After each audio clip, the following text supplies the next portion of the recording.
What if I told you that there is a bookshelf speaker in existence that provides audiophile sound without the audiophile price tag? Well, there is, and it's sitting right next to me right here. This is one of a pair that was sent to me by the good folks at CSS. This is the Criton 1 TDX bookshelf speaker. And it won't break the bank because you have to build it yourself. Yes, you do. I didn't build this one. I'm going to get to that. But if you want to save a bunch of money and get an amazing sound, all you have to do is buy a kit from CSS. I know that the term DIY kind of sounds like a punishment to some folks. I'm going to admit it does to me in a lot of cases. But they don't make it hard to build something like this. This is very interesting, so stick around. So what do you actually get in the box? Well, when you buy a kit, you're going to receive drivers, crossovers, and the cabinet panels. The cabinets come in MDF or Baltic birch. Now, I'll be honest, I'm not afraid of building things. I have built furniture for the house in the past, but when it comes to speakers or something that looks like this, I'm intimidated by it, and I'm afraid that I would botch the whole thing up. And what kind of review would that be if I said, hey, come check out the shitty job I did on building these quality speakers that aren't quality because I built them? So knowing that this was going to be a review about the sound of the speakers and not the experience of putting them together, which you do not want to watch, Kerry at CSS was kind enough to send me a fully put together pair. So thank you, Kerry, for that. I appreciate it. And maybe one of these days I'll actually man up and do a video about me putting together speakers.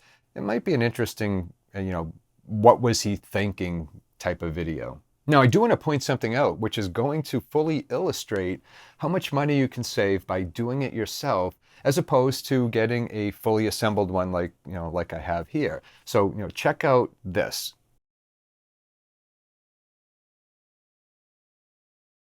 It does make DIY a little more attractive, doesn't it? And check these specs out.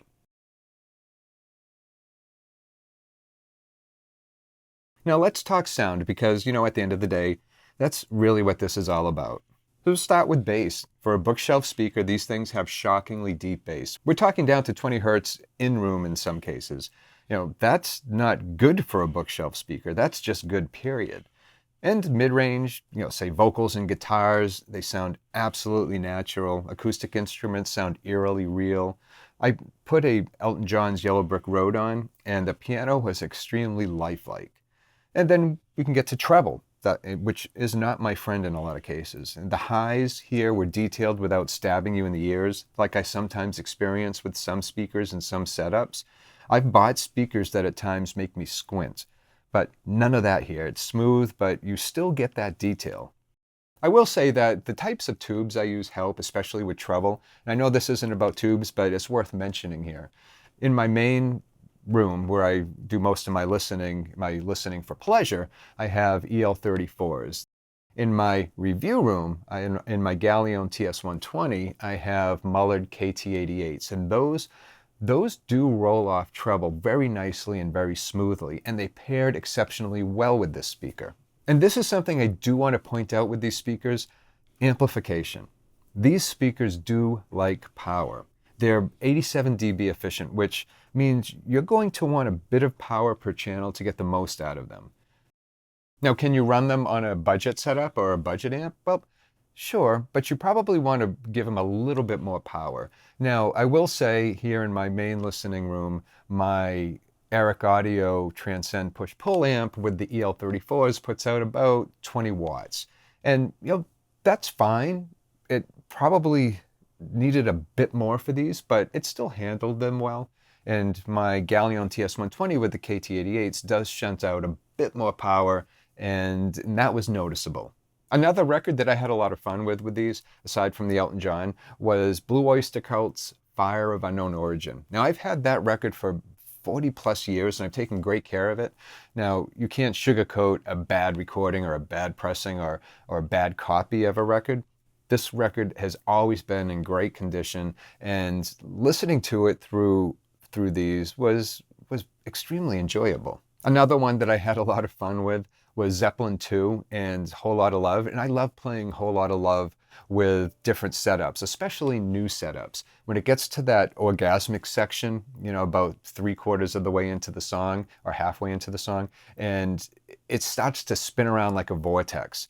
And some speakers and some systems don't handle that very well. My KLH Model 5s do, and these do as well. It was, again, it was a fun thing to listen to. Criton easily compares to speakers that are 2 times to 3 times as much as they are. And if you're not afraid of DIY, if that doesn't, you know, scare you away, you're going to end up with speakers that are much less than you would have paid for the same quality. Now, in my review room where I did most of my listening with these, I had them about 3 feet away from the wall and on the stands. So the stands help keep the, you know, the tweeters at ear level. And I will say, if you do push these up against a wall or stick them in a bookshelf, you're probably going to end up with a muddy mess. And that's because of the way these were designed. They weren't designed to be up against a wall. And the reason for that is this. Let me spin these around, or spin this around. You can see that here, you do not want to just stick this up against a wall or stick it in a bookshelf. Now, I had a lot of fun with these, and it does kind of make me want to try my hand at a kit. And CSS has a bunch of kits if you're interested at all. They have a lot on their website to check out. Now, how about a little pro and con list? Let's start with the pros. You get amazing sound for the price, you get deep bass and smooth treble, and you get DIY customization if you want to do that.